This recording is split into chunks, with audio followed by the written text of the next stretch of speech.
دفتر خارجہ نے پاکستانی صحافیوں کے دورہ اسرائیل کی تردید کر دی۔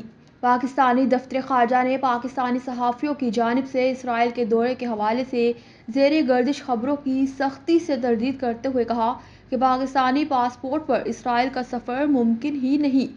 ترجمان دفتر خارجہ شفقت علی خان نے صحافیوں کے سوالات کا جواب دیتے ہوئے کہا کہ حکومت پاکستان نے ان رپورٹس کا نوٹس لیا ہے جن میں پاکستانی صحافیوں کے اسرائیل جانے کی بات کی گئی ہے۔ انہوں نے کہا کہ اس حوالے سے وضاحت کی جاتی ہے کہ پاکستانی پاسپورٹ پر واضح طور پر درج ہے کہ اسرائیل کے سفر کے لیے قابل استعمال نہیں ہے۔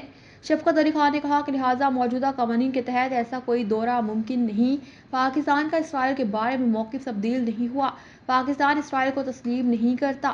ترجمان دفتر خارجہ نے کہا کہ پاکستان فلسطینی عوام کے جائز حقوق کی غیر متزلزل حمایت کرتا ہے۔ ان حقوق میں 1968 سے پیشگی سرحدوں پر مشتمل ایک آزاد و خود مختار فلسطینی ریاست کا قیام شامل ہے جس کا دارالحکومت القدس الشریف ہے۔ انہوں نے کہا کہ پاکستان اقوام متحدہ کی متعلقہ قراردادوں اور فلسطینی عوام کے منگوں کے مطابق مسئلہ فلسطین کے منصفانہ اور پرامن حل کے لیے اپنی غیر متزلزل وابستگی کا اعادہ کرتا ہے۔